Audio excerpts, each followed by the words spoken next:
അപ്പൊ നമ്മള് കഴിഞ്ഞ 2-3 ഷോർട്സില് പ്രമുഖ വിദ്യാഭ്യാസ ചിന്തയെ കുറിച്ചാണ് മനസ്സിലാക്കിക്കൊണ്ടിരിക്കുന്നത്. അപ്പൊ നമ്മൾ ഇന്ന് പഠിക്കാൻ പോകുന്നത് മറിയ മോണ്ടിസോറിയെ കുറിച്ചാണ്. ഈ പേര് നിങ്ങൾക്ക് എല്ലാവർക്കും വ്യക്തമായിട്ടുള്ളതാണ്. അപ്പൊ നമുക്ക് അവരെ കുറിച്ച് കൂടുതൽ വിവരങ്ങൾ മനസ്സിലാക്കിയാലോ. ആദ്യമായിട്ട് മറിയ മോണ്ടിസോറി ജനനം ഇറ്റലിയിലാണ്. ഇറ്റലിയിലാണ് മറിയ മോണ്ടിസോറി ജനിച്ചത്. ഇനി കുട്ടികളുടെ വീട് എന്ന ആശയം ആരിൽ നിന്ന് ഉടലെടുത്തതാണ്? മറിയ മോണ്ടിസോറിയാണ് കുട്ടികളുടെ വീട് എന്ന ആശയം കൊണ്ടുവന്നത്. ഇവിടെ 2 മുതൽ 7 വയസ്സ് വരെ കുട്ടികൾക്കാണ് പ്രവേശനം നൽകിയിരുന്നത്. ഈ ഇറ്റാലിയൻ പദമായ കസാഡി ബാംബിനി എന്ന ഇറ്റാലിയൻ പദത്തിന് അർത്ഥം ചിൽഡ്രൻസ് ഹൗസ് എന്നാണ്. അപ്പൊ ചിൽഡ്രൻസ് ഹൗസ് അല്ലെങ്കിൽ ചിൽഡ്രൻ ഹോം എന്നുമായി ബന്ധപ്പെട്ട ഇറ്റാലിയൻ പദമാണ് കസാഡി ബാംബിനി. ഇവിടെ നോക്കാം, മോണ്ടിസോറി രീതിയുടെ ഉപജ്ഞാതം എന്നറിയപ്പെടുന്ന ആരാണ്? മറിയ മോണ്ടിസോറിയാണ് മോണ്ടിസോറി രീതിയുടെ ഉപജ്ഞാതം എന്നറിയപ്പെടുന്നത്. ഇനി നോക്കാം, ഇറ്റലിയിലെ ആദ്യത്തെ പ്രീ പ്രൈമറി വിദ്യാലയം സ്ഥാപിച്ചത് മറിയ മോണ്ടിസോറിയാണ്. ഇറ്റലിയിൽ ആദ്യത്തെ പ്രീ പ്രൈമറി വിദ്യാലയം സ്ഥാപിച്ചതാണ് മറിയ മോണ്ടിസോറി. ഇനി ശിശുഭവനം അല്ലെങ്കിൽ മോണ്ടിസോറി സ്കൂൾ എന്നറിയപ്പെടുന്നതും ആരുമായി ബന്ധപ്പെട്ടതാണ്? മറിയ മോണ്ടിസോറിയാണ്.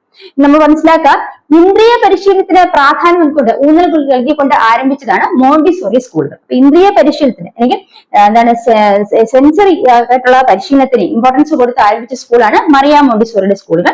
ഇവിടെ പഠനോപകരണങ്ങളുടെ ഒരു സെറ്റ് തന്നെ കുട്ടികൾക്ക് നൽകുന്നുണ്ട്.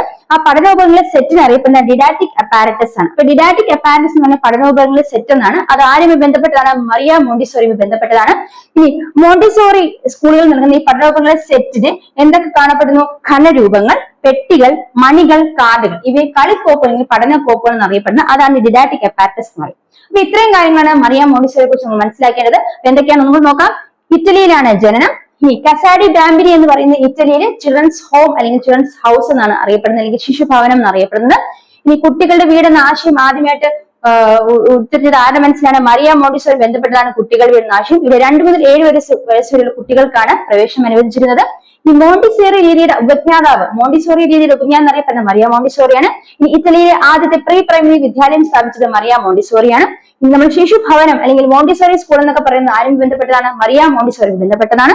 ഇവിടെ നോക്കാം, ഇവിടെ എന്തിനാണ് പ്രാധാന്യം നൽകിയത്? ഇന്ദ്രിയ പരിശീലനത്തിനാണ് പ്രാധാന്യം നൽകിയത് മോണ്ടിസോറി സ്കൂളുകളിൽ. ഇനി പഠനോപകരണങ്ങളുടെ ഒരു സെറ്റ് അല്ലെങ്കിൽ ഡിഡാക്റ്റിക് അപ്പാരറ്റസ് ആണ് പറയുന്നത്. അത് ഏതുമായി ബന്ധപ്പെട്ട? മോണ്ടിസോറി സ്കൂളുമായി ബന്ധപ്പെട്ടതാണത്. അവിടെ ഘനരൂപങ്ങൾ, പെട്ടികൾ, മണികൾ, കാർഡുകൾ തുടങ്ങിയവയാണ് ഈ ഡിഡാക്റ്റിക് അപ്പാരറ്റസ് അല്ലെങ്കിൽ കളിക്കോപ്പുകൾ അല്ലെങ്കിൽ പഠനക്കോപ്പുകൾ എന്ന് അറിയപ്പെടുന്നു. ഇപ്പൊ ഇത്രയും കാര്യങ്ങൾ നമ്മൾ തീർച്ചയായും മനസ്സിലാക്കി വെക്കാം. കാരണം നമുക്ക് LP, UP, KT മുതലായ പരീക്ഷകൾക്ക് മറിയ മോണ്ടിസോറി എന്ന് പറയുന്ന വ്യക്തിത്വത്തെ കുറിച്ച് പ്രാധാന്യം അത്രത്തോളം ഉണ്ട്. ഇത്രയും കാര്യങ്ങൾ ഓർത്തു വെക്കാം. അപ്പം അടുത്ത ക്ലാസ്സിന് വെയിറ്റ് ചെയ്യാം.